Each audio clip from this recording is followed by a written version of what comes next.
Oke, assalamualaikum warahmatullahi wabarakatuh. Saya Jusmana Sontes. Di sini saya akan membahas tentang buku yang saya baca, yaitu tentang 6 dekade ketimpangan masalah penguasaan tanah di Indonesia oleh Bapak Dianto Bakriadi dan Gunawan Wiradi. Di dalam buku tersebut membahas tentang ketimpangan dalam penguasaan tanah di Indonesia sejak 1963 hingga 2003.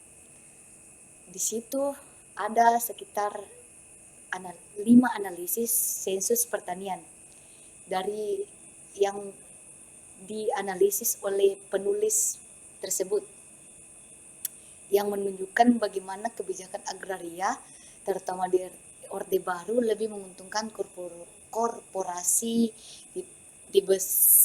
besar daripada petani kecil.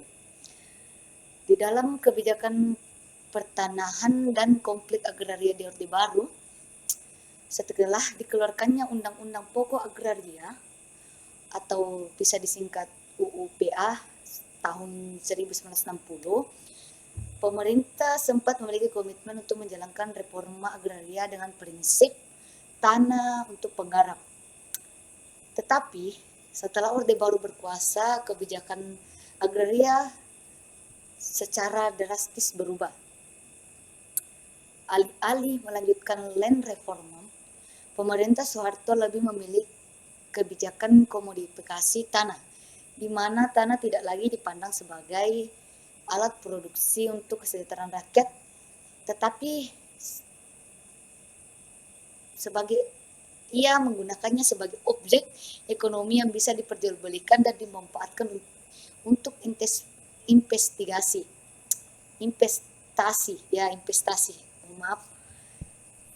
Di dalam beberapa kebijakan yang memperparah ketimpangan tersebut, yang pertama adalah penghentian land reform. Di situ pemerintahan Orde Baru tidak lagi membatasi kepemilikan tanah untuk mendistribusikan tanah kepada petani kecil. Ada lagi tentang pembangunan perkebunan dan industri. Nah, di sini tanah rakyat banyak yang diambil alih untuk proyek seperti perkebunan skala besar, industri dan infrastruktur. Di mana yang bisa kita ketahui bahwa rakyat yang tanahnya masih kurang lebih 1 hektar langsung dirampas, ya di mana lagi dia mengambil alat pencarian untuk kebutuhannya. Yang ada lagi tentang pemberian konsesi kepada korporasi. Ya, di sini sejak tahun 1967 izin eksploitasi tanah dalam bentuk hak penguasaan hutan atau bisa disingkat HPH, hak guna usaha bisa disingkat HGU, dan konsesi pertambangan diberikan kepada perusahaan besar baik domestik maupun asing. Di sini juga yang memunculkan konflik agraria, yang dimana di dalam buku tersebut juga membahas tentang struktur penguasaan tanah berdasarkan sensus pertanian. Dalam buku Pak Dianto Bakriadi dan Pak Wiradi, Pak Gunawan lah. Dalam buku tersebut juga menganalisis 5 kali sensus pertanian yang dilakukan pemerintah Indonesia, yakni pada tahun 1963, 1973, 1983, 1993, dan 2003. Data dari sensus ini menunjukkan bahwa ketimpangan dalam distribusi tanah tidak mengalami perbaikan yang signifikan selama dari 40 tahun tersebut.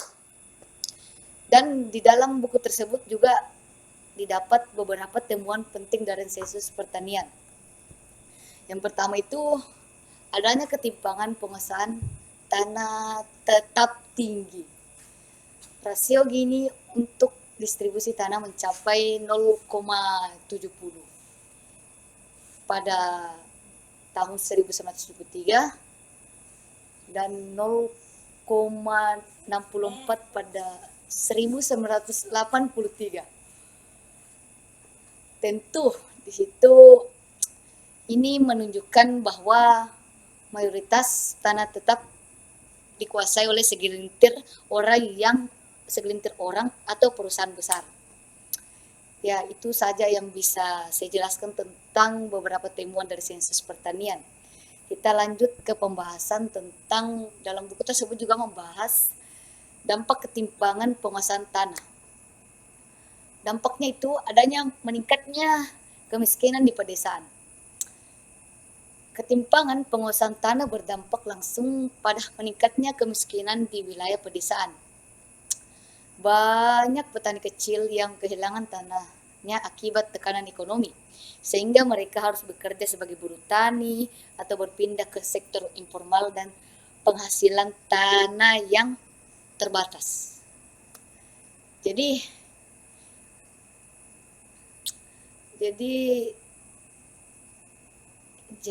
di sini menurut buku yang ini, tentang yang saya bacakan ini, ada beberapa studi yang kita bisa ambil, yaitu yang pertama, mayoritas petani kecil hanya mengandalkan pertanian sebagai sumber pendapatan utama. Tetapi mereka memiliki akses tanah yang terbatas, yang tidak bisa mereka akses dengan leluasa, ya begitulah. Adapun dalam buku tersebut juga membahas tentang konflik agraria yang berkepanjangan. Ketimpangan tanah tersebut juga berkontribusi pada meningkatnya konflik agraria, terutama akibat penggusuran lahan rakyat untuk kepentingan investasi. Dari data dari buku tersebut, konsorsium itu pembaruan agraria atau yang bisa disingkat KPA, mencatat ada lebih dari 1.000 konflik agraria struktur di antara 1070 sampai 2001. Konflik tersebut mencakup berbagai sektor seperti yang bisa saya sebutkan, yang saya ingat dalam buku ini, yaitu perkebunan skala besar, hampir sekitar 19% dari total konflik. Dan konflik ini sering melibatkan bentrokan antara masyarakat dengan perusahaan atau bahkan melibatkan aparat pemerintah. Di mana buku ini juga memberikan solusi dan rekomendasi. Adapun penulis Pak Dianto dengan Pak Gunawan menyatakan bahwa satu-satunya cara untuk mengatasi ketimpangan agraria adalah melalui reforma agraria yang sejati. Adapun yaitu mendistribusikan tanah kepada petani kecil secara adil, terutama lahan-lahan yang saat ini tidak dimanfaatkan secara produktif. Yaitu yang bisa saya kasih karena lebih singkat dan saya kurang bisa, yang itu yang bisa saya tangkap dari buku yang saya baca tadi. Jadi yang bisa saya simpulkan dari buku tersebut bahwa dalam buku tersebut menunjukkan bahwa ketimpangan agraria di Indonesia bukan hanya karena masalah ekonomi, tetapi juga masalah sosial dan politik. Dari ini pemerintah seharusnya menjalankan reforma agraria yang berpihak pada petani kecil dan bukan hanya mementingkan investigasi skala besar. Selama tidak ada perubahan kebijakan yang mendasar, jumlah petani tak bertanah akan terus meningkat, konflik agraria akan terus terjadi, dan kemiskinan pedesaan akan semakin sulit diatasi.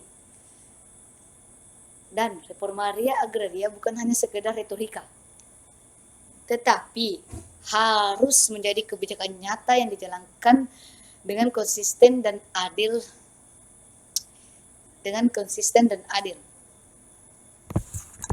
Ya, sekianlah dari saya. Mohon maaf kalau masih terbata-bata karena ini saya baca tidak secepat mungkin sih. Cuman saya baca itu yang saya bisa ringkas secara mendalam, yang bisa saya ambil dari buku dari Bapak Dianto dengan Pak Gunawan tersebut. Sekian dari saya. Assalamualaikum warahmatullahi wabarakatuh.